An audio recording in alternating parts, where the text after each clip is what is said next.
नमस्कार दोस्तों, आज हम बात करेंगे म्यूचुअल फंड के एक इम्पोर्टेंट क्वेश्चन का।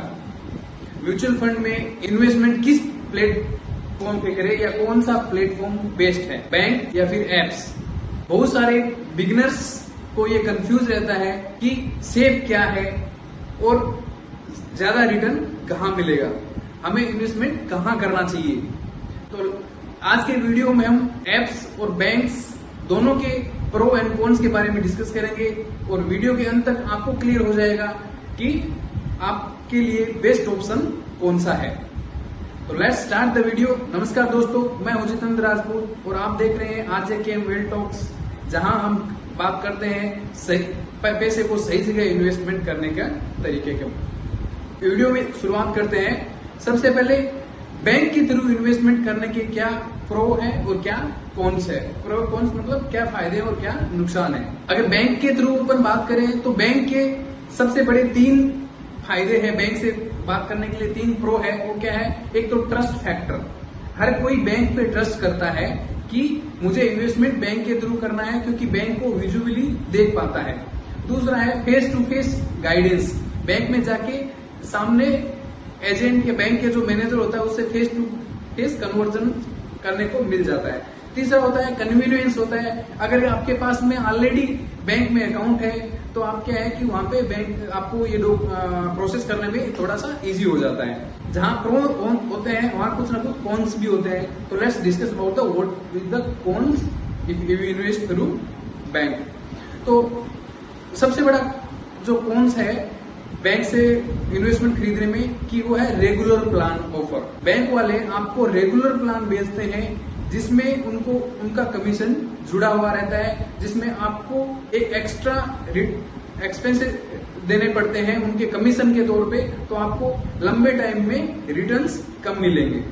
दूसरा जो कॉन्स है बैंक से लेने में, उनमें लिमिटेड ऑप्शंस होते हैं। बैंक के पास में कुछ टाइप्स ऑफ म्यूचुअल फंड होते हैं जो एमसी के साथ में वो टाइप करके रहते हैं। तो मतलब आपको वहां पे चॉइस कम मिलती है।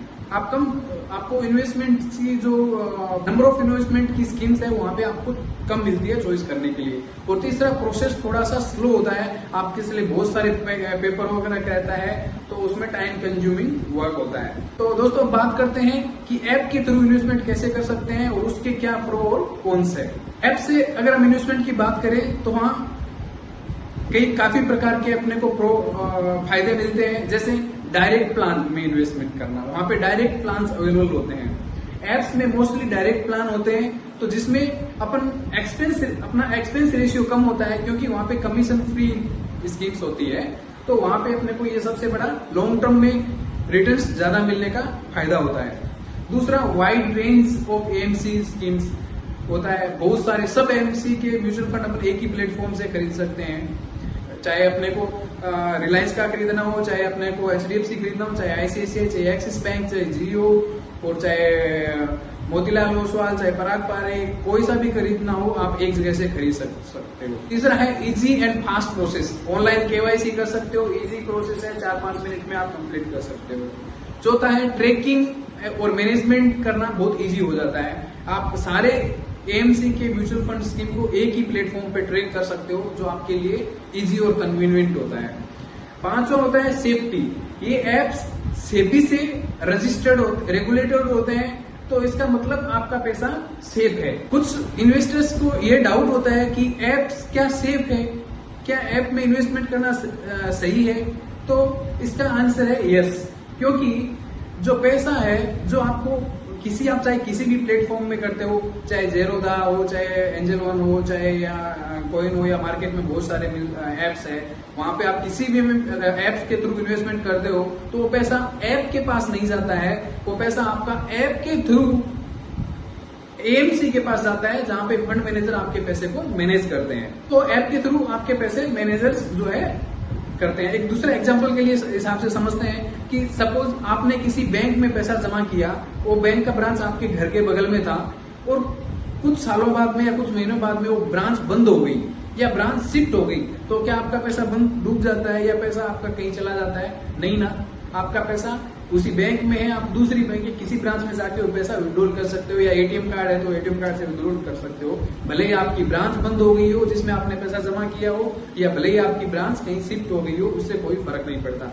सिमिलरली चाहे ऐप अगर बंद हो गई हो, भले ऐसे ऐप बंद होते नहीं है, अगर हो भी गई हो किसी कारण वजह से, तो आपका पैसा चाहे आपने किसी भी ऐप के थ्रू किया हो, आपका पैसा डायरेक्ट एएमसी के पास में रहता है, तो आप एएमसी की साइट पे जाके अपना पैसा विड्रॉल कर सकते हो, या किसी भी दूसरे म्यूचुअल फंड की स्कीम में ट्रांसफर करवा सकते हो, तो इसमें कोई दिक्कत नहीं होता है।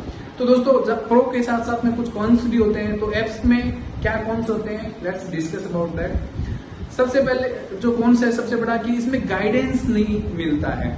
अगर आप रेगुलर फंड में इन्वेस्टमेंट करते हो किसी एजेंट के थ्रू या बैंक के थ्रू, तो क्या है कि वहां पे आपको एजेंट आपको गाइड करता है कि कौन सी स्कीम आपके लिए सही है, आपके लिए बेस्ट है।